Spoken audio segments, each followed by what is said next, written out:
Salut, c'est Étienne. Aujourd'hui, je reçois Pierre Pupier pour parler de préparation mentale. Dans cette vidéo, on va donc parler des différents types de personnalités et comment tu peux les appliquer dans tes coachings, dans ta kinésiologie, dans tes suivis individualisés de clients.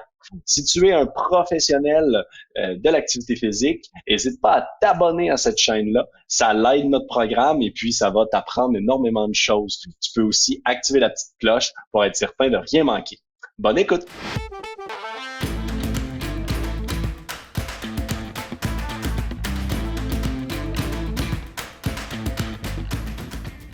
Bonjour à tous, merci beaucoup de vous joindre aujourd'hui là, dans ce nouveau webinaire. On a un webinaire aujourd'hui sur la préparation mentale dans votre accompagnement. On va parler de c'est pour qui, premièrement, donc est-ce que c'est pour vous? On va parler pourquoi, en fait, donc à quoi ça sert, et on va parler de comment le faire là, au final. Pour en parler, on a Pierre Pupier, qui est le président de LNF, un organisme de formation en e-learning. Donc, merci de te joindre à nous. Pierre, comment ça va? Très bien, bonjour à tous. Merci d'être avec nous ce soir pour parler de la préparation mentale. On est ravis de vous accueillir. En plus, je vois à droite qu'il y a vous êtes dans le Canada, en France, en Belgique.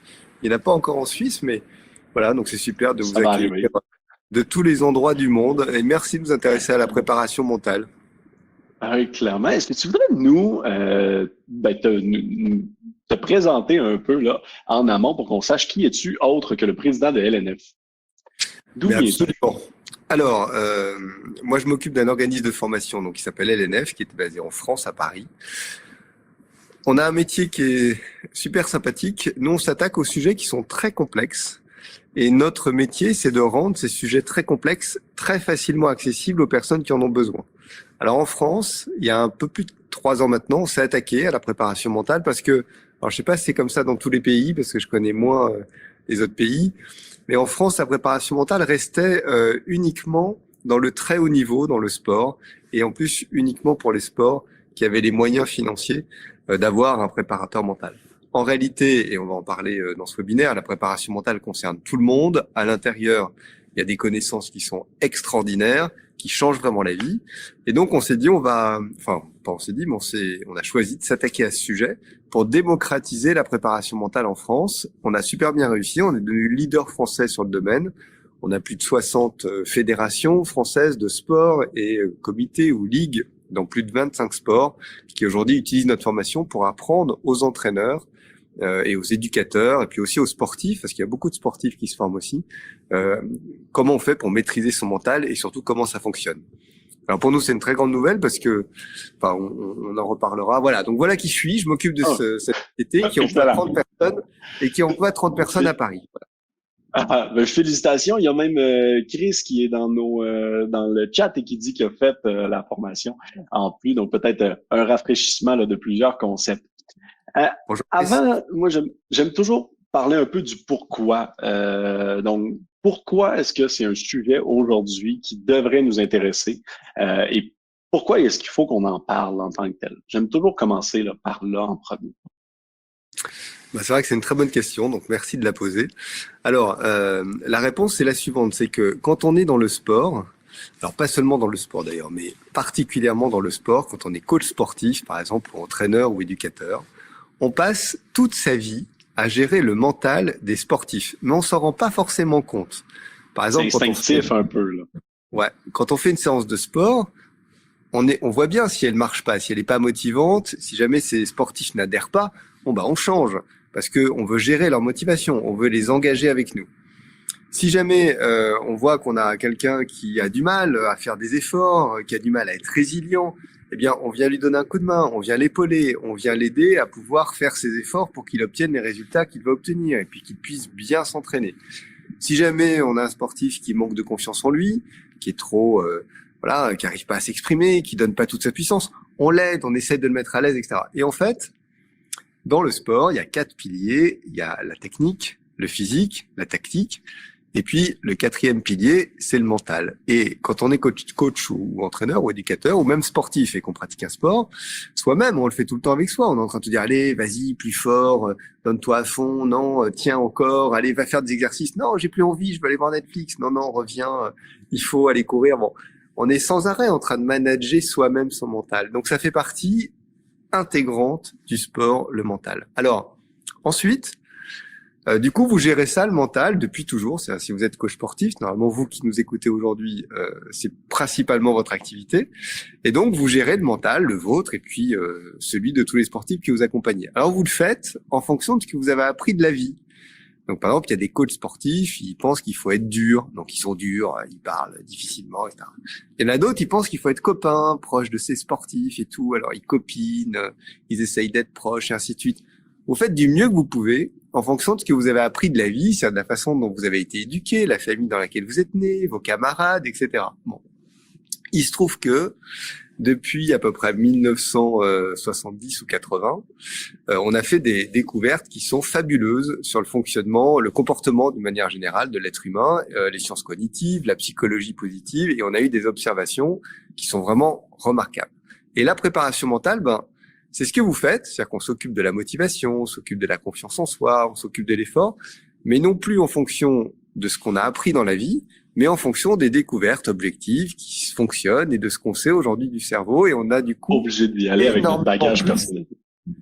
Et ça permet d'être beaucoup plus efficace. C'est pour ça que la préparation mentale marche autant et que c'est tellement dans la discussion, dans l'air du temps, et tout le monde en parle et commence à l'utiliser, etc. Et c'est pour ça que nous, on s'est attaché à la démocratiser. Ouais.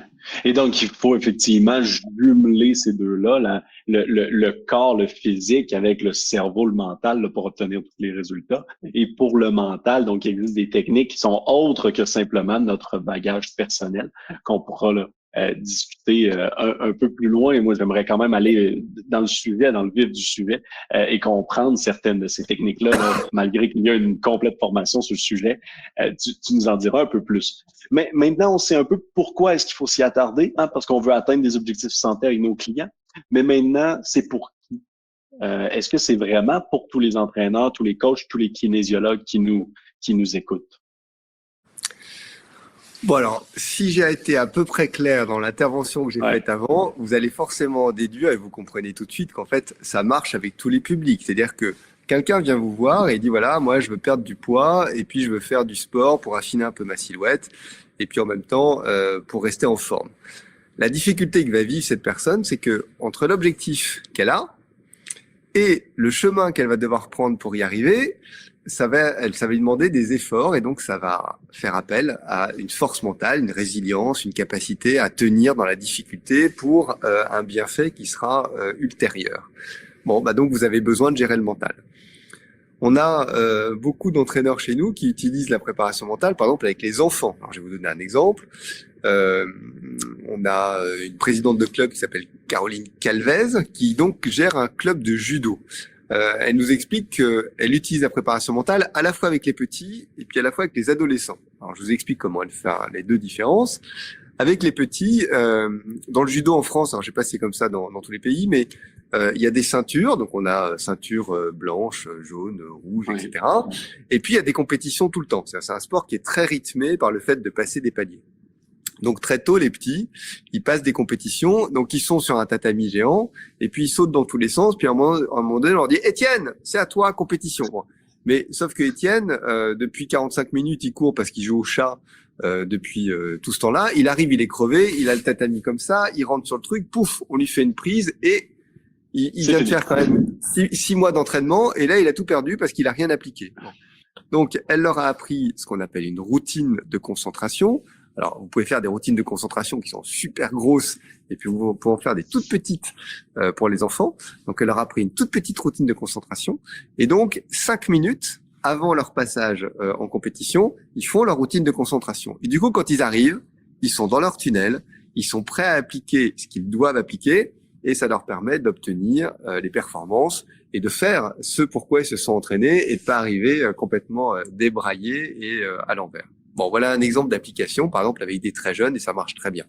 Alors, je vous donne le même exemple que Caroline nous a raconté qu'elle applique avec ses adolescents, cette fois-ci, donc des gens qui ont plutôt entre 14 et 18 ans. Ce qu'elle nous a expliqué, c'est que elle perd les adolescents dans son club. C'est-à-dire qu'elle les reçoit très petits parce que les parents les emmènent pratiquer le judo. Tant qu'ils sont petits, bon, bah, ils font le sport que les parents veulent.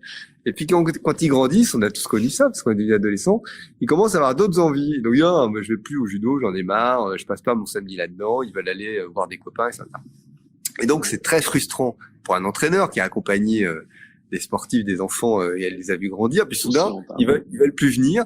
Et là, elle a beau essayer d'utiliser ce qu'elle croit de la vie, c'est-à-dire être copain, être proche, etc. Ça marche pas. Hein, là, il faut vraiment des outils objectifs qui savent fonctionner sur le cerveau. Donc là, elle utilise maintenant les outils de la préparation mentale. Alors, il y a un outil en préparation mentale qui est extraordinaire, qui s'appelle l'outil motivation. Alors, l'outil motivation permet d'identifier très vite ce qui se passe dans la motivation de la personne, donc pas dans ce que vous croyez qu'il se passe. C'est ce qui se passe réellement, ce qui est vraiment dans la personne, et de partir de ce qu'elle vit et la façon dont elle vit son sport pour lui permettre de retrouver de la motivation dans sa pratique sportive. Et donc, soudain, elle arrive à avoir des adolescents qui restent dans son club parce qu'ils sont eux-mêmes motivés pour pratiquer, parce qu'ils ont trouvé du sens à leur pratique, et c'est indépendant de ce qu'ils faisaient avant. Mais ils ont dû passer par cette phase d'identification de leur motivation et de remontée de leur motivation. Sinon, elle les perd.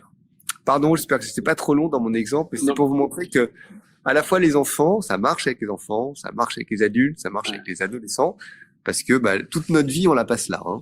Voilà. Ouais. Mais ce que je comprends, c'est donc vraiment pour tous les cerveaux en tant que tels. Tous les cerveaux peuvent, donc toute personne qui travaille avec un cerveau, donc ce qui veut dire pratiquement tout le monde, sauf peut-être les programmeurs, ont besoin de de ces trucs de préparation mentale et encore plus des coachs, des kinésiologues, etc., qui travaillent hyper avec la motivation d'une personne en tant que telle. Absolument. Alors le premier bénéficiaire, c'est vous. Hein. C'est-à-dire que quand vous vous formez en préparation mentale, le premier truc que vous faites, alors on l'a tous fait, c'est que déjà vous appliquez tous les outils à vous et vous découvrez des choses sur vous-même qui en général font extrêmement plaisir. On adore ça, hein, comprendre comment on fonctionne, se rendre compte que c'est comme ci, comme ça, etc. Et puis une fois que vous les avez appliqués sur vous et que vous les maîtrisez, vous allez effectivement les appliquer avec les personnes que vous accompagnez. On dit que c'est pour tous les cerveaux, mais est-ce que tous les cerveaux sont identiques en fait? Je sais que tu parles souvent de typologie de cerveau. Est-ce que c'est justement des différences en tant que telles? Tu peux sûrement pas, là, ça doit être une notion hyper complexe, tu peux sûrement pas y aller ultra précisément, mais est-ce que tu peux nous en parler un peu là, des différents types s'il y en a? Là? Ouais, alors j'ai un peu d'abus de langage parce que moi je dis qu'il y a différents types de cerveaux. En réalité, il faut être plus précis. Je ne sais pas s'il y a différents types de cerveaux. Par contre, ce qui est certain, c'est qu'on a constaté des différences avec des manifestations différentes dans les observations qui ont été faites chez des personnes. Et on a réussi, enfin pas moi, hein, mais les chercheurs ont réussi à regrouper des catégories comme ça qui fonctionnent. Et quand on a appris ces catégories, qu'on les voit fonctionner, on se dit effectivement, c'est vrai. Alors vous avez par exemple des catégories de personnes, même si on n'aime pas trop être dans des cases, hein, c'est toujours plus compliqué que ça, on peut pas réduire les gens à des cases. Mais il n'empêche que quand même, on peut créer des grands regroupements alors. Il y a des grands regroupements qui marchent quand même. Bon, alors voilà un exemple de grand regroupement. Vous avez des personnes, quand elles viennent pratiquer un sport, quand elles viennent s'entraîner avec vous, quand elles viennent vous trouver en tant que coach sportif, elles veulent que ce soit sérieux, que ce soit très professionnel, que ça obtienne des résultats, et elles viennent pas pour rigoler. À l'inverse, vous avez d'autres catégories de personnes, elles viennent, il faut qu'il y ait du fun. Hein. C'est-à-dire qu'il faut que vous mettiez de l'action, il faut que ça bouge, il faut qu'il y ait de l'interaction, il faut qu'elles puissent rigoler avec vous. Et si jamais vous mettez pas l'ambiance, elles vont s'occuper de le mettre. Donc elles veulent surtout pas le même type de cours et le même type de sport que le cerveau d'à côté. Voilà. Donc il y a vraiment des différences très fortes, très caractéristiques de catégories de cerveau qui s'expriment du coup différemment, qui ont des besoins qui sont différents en fonction de la catégorie à laquelle on appartient. Je comprends. Est-ce qu'il y en a, il y avait juste ces deux-là ou t'en as d'autres? On peut savoir un peu plus? Non, alors, enfin, en tout, il y en a peut-être, je sais pas combien, hein, je suis pas c'est pas moi qui fais ces recherches, mais il y en a au moins 7, par exemple, on peut en dire au moins 6 ou 7. Je peux vous donner un autre exemple. Il y en a, par exemple, ce qui est important, pour elles, c'est de faire ce que vous leur avez demandé et de bien vous montrer qu'elles ont compris et d'appliquer à bien le faire. Voilà. Donc, pour vous, ce sont des clients en or, très empathiques. Et donc, une fois que je connais mes clients, hein, je pense que c'est un peu une des premières étapes une des premières étapes de la préparation mentale, de comprendre donc à quel cerveau je suis en train de parler. Une fois qu'on sait ça, en quoi est-ce que ça peut changer mon quotidien en tant que coach, en tant qu'entraîneur? Qu'est-ce que je peux faire différent avec mon client? Est-ce que je dois faire des cours de groupe par catégorie de cerveau? Euh, Comment est-ce que tu crois que concrètement ça pourrait s'appliquer dans mon quotidien en tant qu'entraîneur? Ok, je comprends la question. Alors, dans la formation que nous on a faite, on n'explique pas les différentes catégories de cerveau parce qu'on rentre pas dans les concepts ni dans les recherches. On a fait un parcours de formation qui n'apprend que des outils. Et il se trouve que ces outils tiennent compte de toutes ces recherches. Mais vous voyez pas forcément le sens et tout ce qu'il y a sous ces outils. Donc, par exemple, en tant que coach, vous allez apprendre un outil qui s'appelle l'outil motivation. Donc, l'outil motivation, vous n'allez pas forcément voir tout ce qu'il y a dessous, mais vous allez très bien comprendre comment il marche et à quoi il sert. Alors, vous allez, par exemple, avec cet outil, tous les mois, pouvoir faire remplir, ça prend 3 secondes, hein, c'est un questionnaire. En plus, maintenant, on va bientôt l'avoir en informatique. Donc, vous le faites remplir par votre sportif et vous voyez tout de suite quels ingrédients sont en train de soutenir sa motivation et à l'inverse, quels ingrédients sont en train de baisser sa motivation. Donc, si jamais vous êtes plutôt un des types de cerveau qui aimait le sérieux, l'effort, la constance, obtenir des résultats, etc. Vous allez vite voir que ce cours que vous pensiez génial pourtant, qui était vraiment, vous l'avez bâti avec toute votre puissance et puis c'est évident qu'il est formidable, en fait, il plaît pas du tout à Isabelle, qui a un cerveau très différent et vous allez le voir dans sa motivation parce que vous allez tout de suite identifier qu'il y a des points de motivation qui vont pas. Par exemple, ce qu'on appelle son sentiment d'appartenance. Donc, le sentiment d'appartenance, c'est est-ce que la personne se sent proche ou pas du groupe et de et globalement de son coach. Et si vous êtes juste 2, ce sera donc son coach. Vous allez voir qu'elle a un sentiment d'appartenance très bas. Et vous allez comprendre que c'est parce qu'elle n'est pas du tout satisfaite sur ce sujet-là. Donc vous allez pouvoir vous rapprocher d'elle, la nourrir dans son besoin qui est différent du vôtre. Donc ça vous permet, en fait, cet outil motivation, d'identifier très vite quels sont les besoins des personnes et est-ce que vous les nourrissez vraiment par le type de cours que vous êtes en train de faire. Alors quand vous avez, si jamais vous enseignez en salle et que vous avez 50 personnes avec vous, ce qui est sympa, c'est que vous envoyez cet outil motivation tous les mois par informatique à tous vos inscrits et vous voyez en permanence les courbes de motivation bouger d'un mois sur l'autre et vous arrivez à voir quand est-ce que vous avez qui est en train de sortir de la motivation. Donc vous savez qu'un tel il faut s'en occuper particulièrement ou au contraire vous voyez que la motivation est vachement forte et que tout va bien. Bon voilà, c'est ça que ça vous apprend en fait la prépa mentale. Pour tous ceux qui utilisent XFIT, on peut envoyer justement là, des questionnaires comme ça, puis peut-être qu'à terme, on va intégrer ce questionnaire-là. Je lance l'idée comme ça. Mais pour les clients LNF qui utilisent aussi notre logiciel, ça pourrait être intéressant là, d'intégrer le questionnaire. Et puis, ça serait donc totalement intégré et informatisé. On pourra se reparler après le webinaire en tant que tel.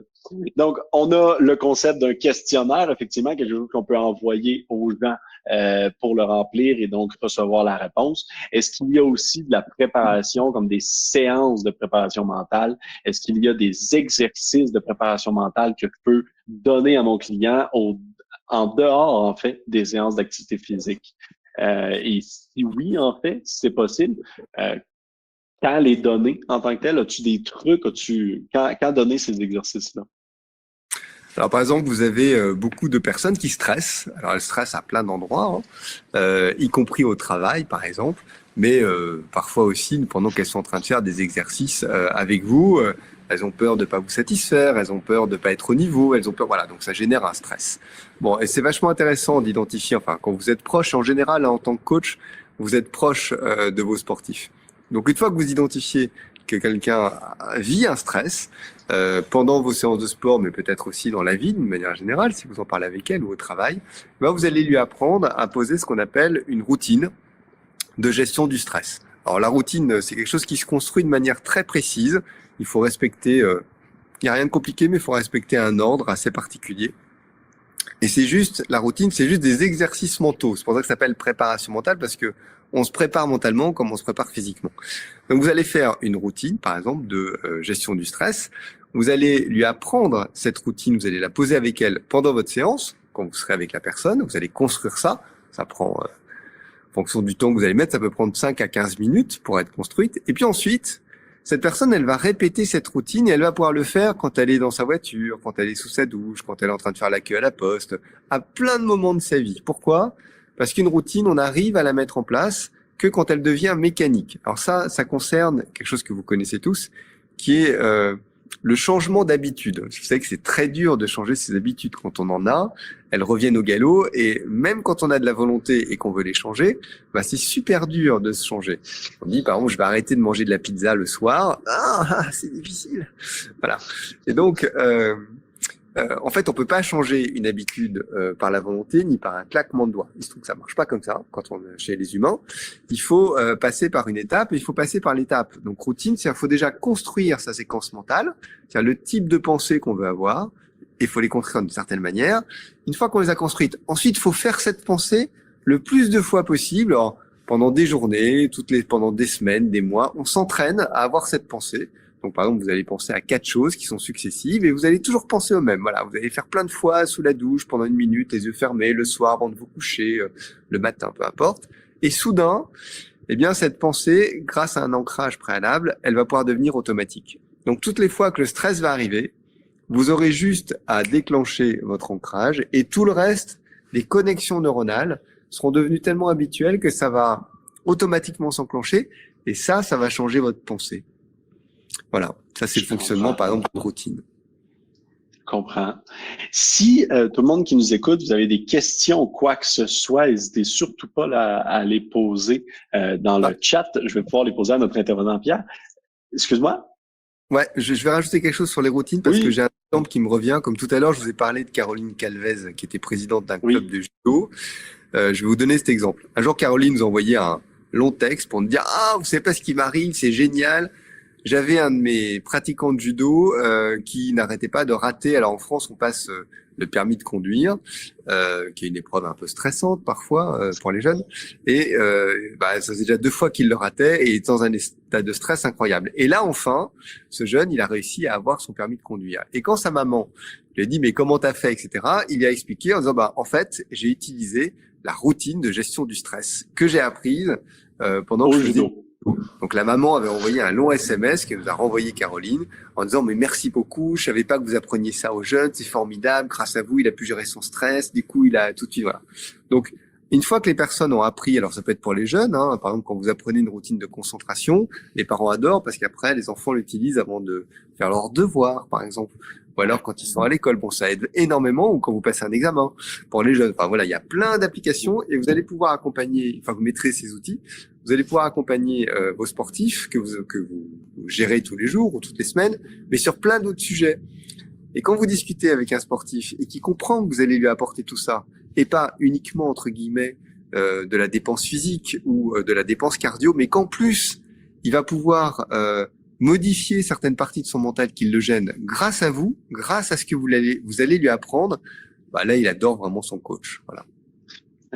Oui, clairement. Puis son sentiment d'appartenance augmente aussi parce que c'est plus que seulement du sport là, en tant que tel.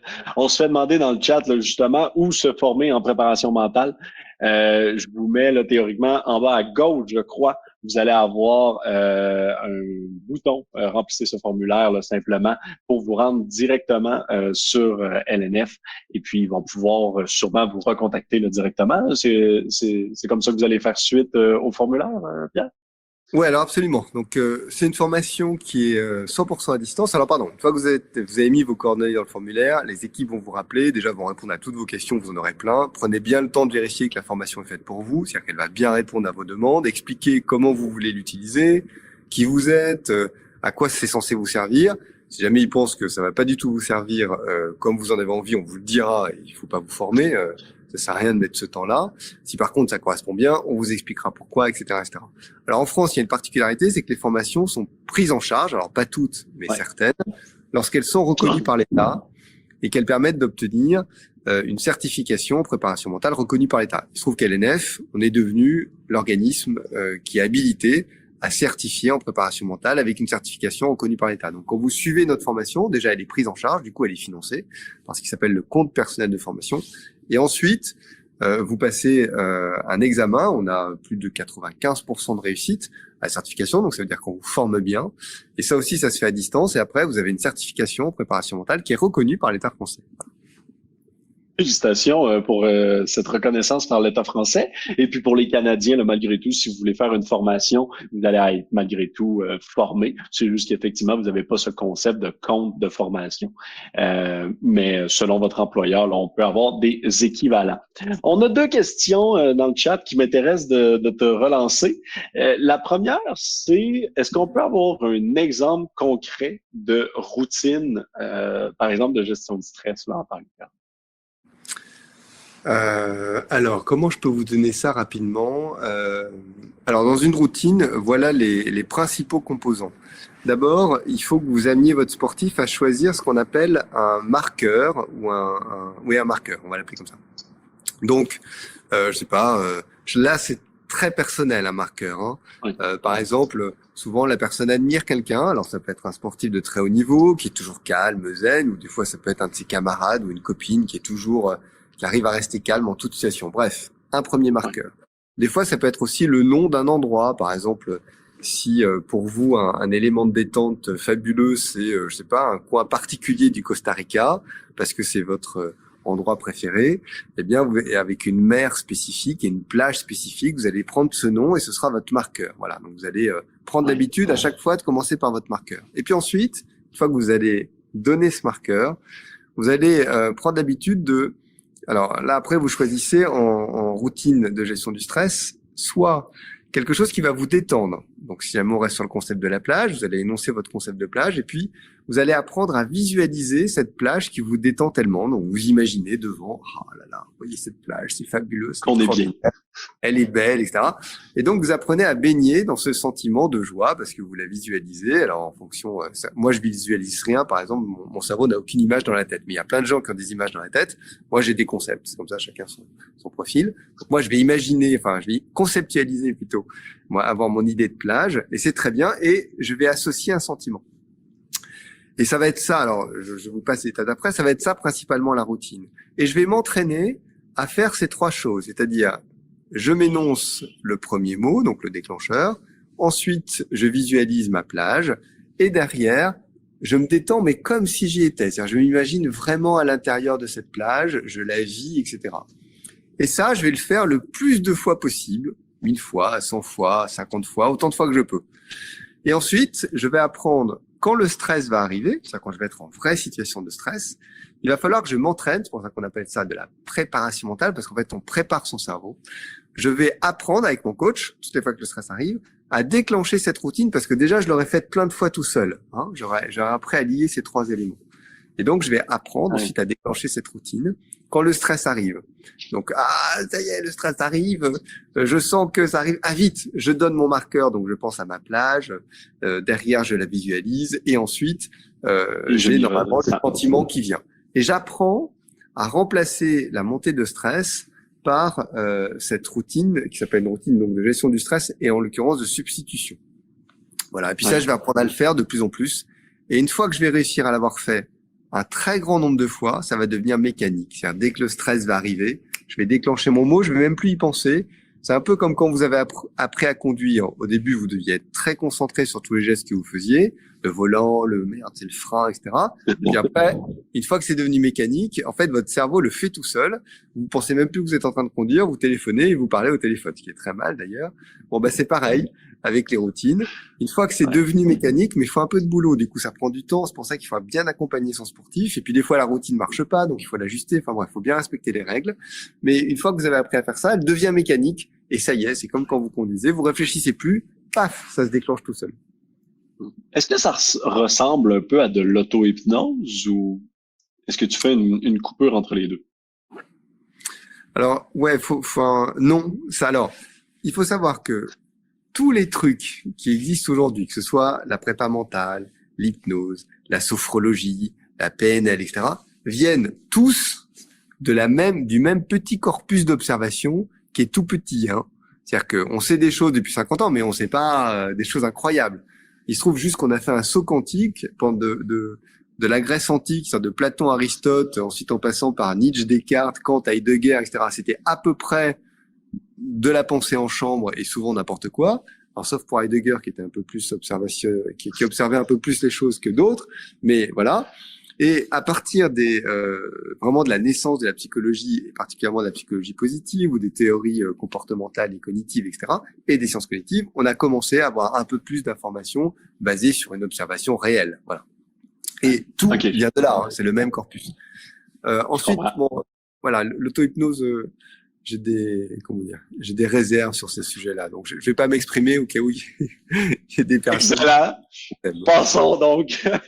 Tout simplement. Là, une autre question que je trouve quand même très, très intéressante. Si on retire le stress, donc à part la gestion du stress, quel est le problème rencontré le plus souvent parmi les sportifs ou non? Est-ce qu'il y a autre chose que la gestion du stress? Ah, il y en a plein. Par exemple, vous avez un des grands trucs, par exemple, c'est la concentration. Alors, après, tout dépend de de quoi on parle. Si par exemple vous pratiquez un sport à un haut niveau, un truc essentiel, c'est la concentration. C'est-à-dire vous ne pouvez pas monter en niveau si vous n'avez pas un niveau de concentration extraordinaire.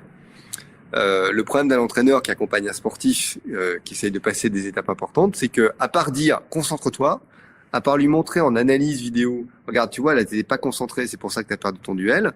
Comment je fais concrètement pour apprendre à mon sportif à être concentré? Parce que le sportif est d'accord. Oui, je suis pas assez concentré. Oui, j'aimerais bien corriger ça, mais je fais comment?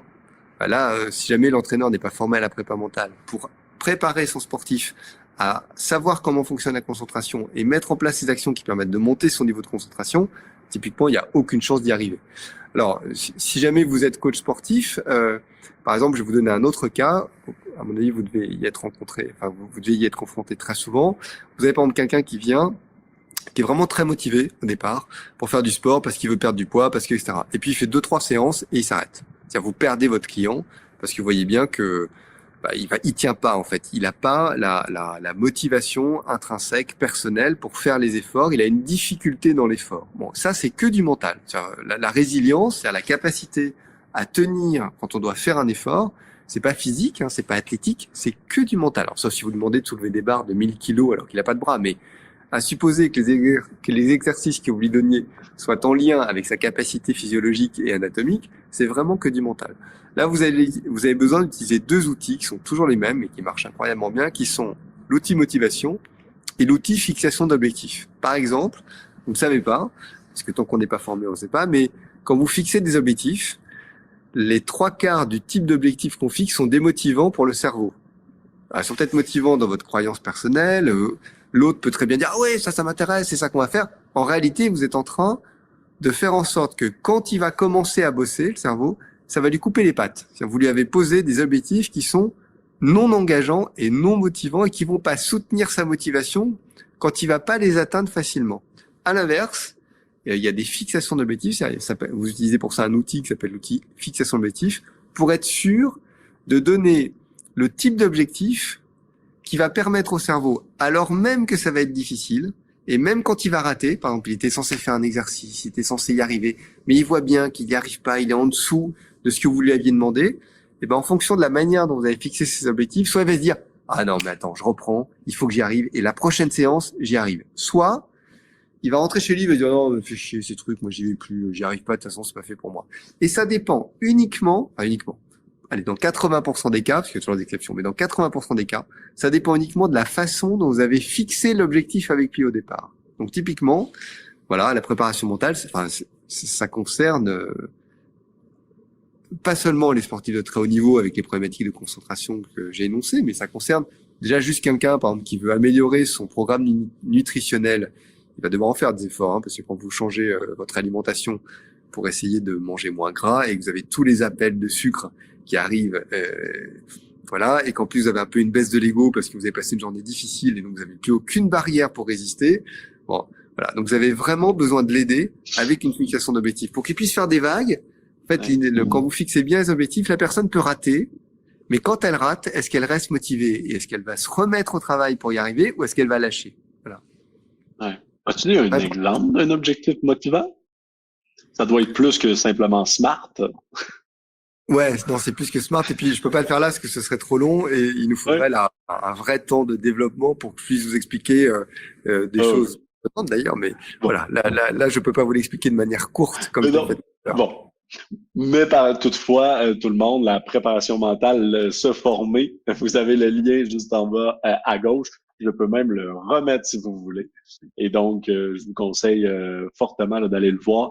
C'est sûr que c'est plein d'outils là, qui peuvent être hyper importants et hyper intéressants au quotidien dans notre métier, autant que vous soyez propriétaire d'un club de fitness, que vous soyez un indépendant. Vous allez retrouver votre compte, là, j'en suis plus que certain.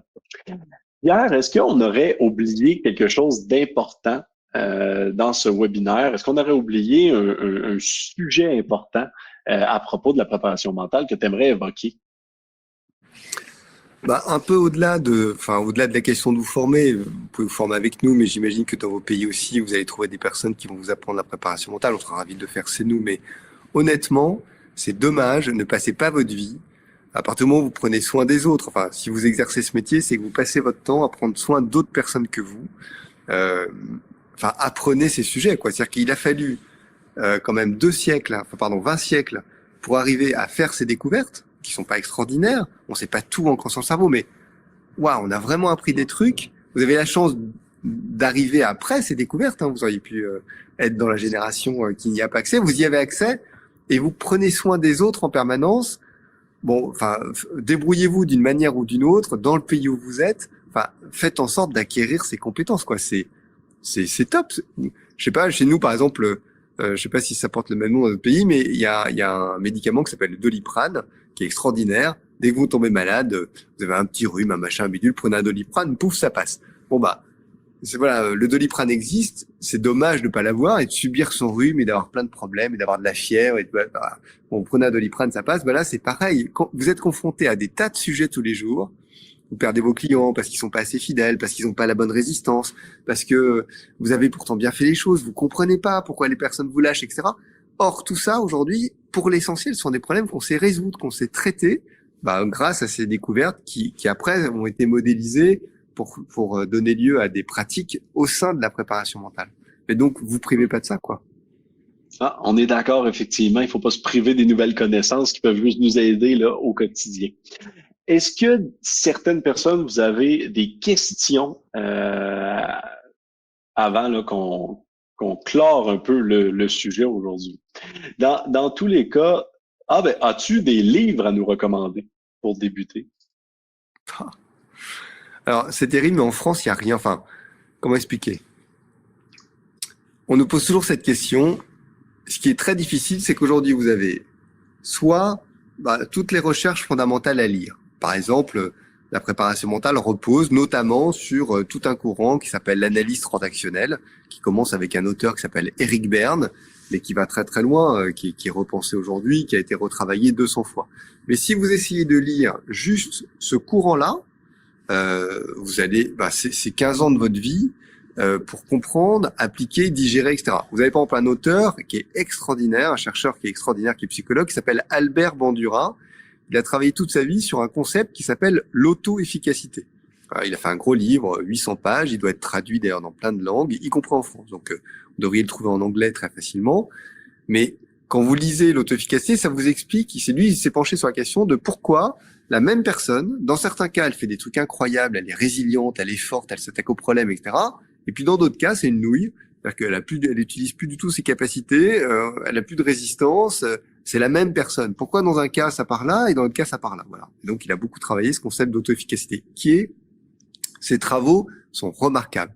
Par contre, vous tapez son bouquin, les 800 pages, et puis c'est pas 800 pages, c'est pas un roman, quoi. C'est crayon à la main, faut y revenir. On met un an pour lire ce livre, pour vraiment le lire. Et puis on met encore un an pour vraiment commencer à l'appliquer, voir comment il s'applique avec les types de personnes, etc.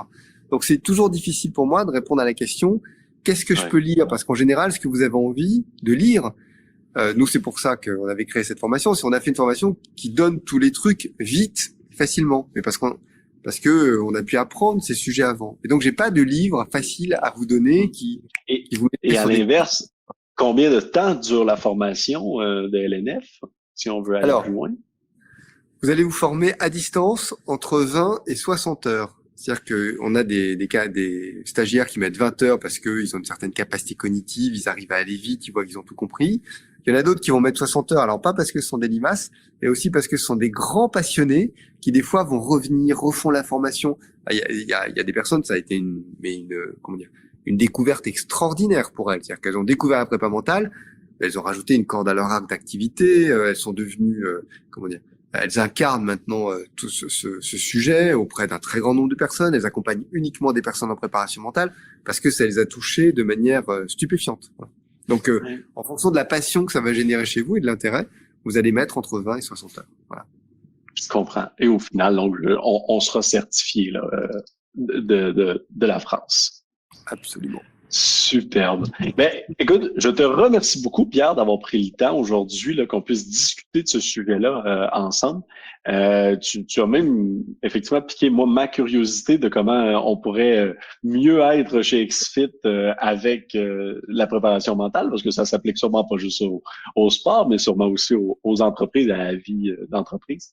Merci beaucoup d'avoir été avec nous. Et puis, on se reprendra pour un prochain webinaire. Et puis, on se reparlera aussi là pour mettre peut-être le questionnaire au travers de XFIT. Je lance l'idée, mais on aura l'occasion de se parler. Ok, ça marche. Écoutez, merci à tous. C'est sympathique de parler avec vous de la PM, un peu dans plusieurs pays du monde. Prenez soin de vous. Merci. Merci à tout le monde qui nous a écoutés aujourd'hui, puis on se retrouve dans un prochain webinaire. Si vous voulez revoir le contenu, sachez que vous allez le recevoir là, automatiquement par courriel d'ici 24-48 heures. Là, juste nous laisser le temps normal de traitement. Donc, je vous remercie beaucoup tout le monde. Encore une fois, merci Pierre. Et puis, on se retrouve dans un prochain webinaire.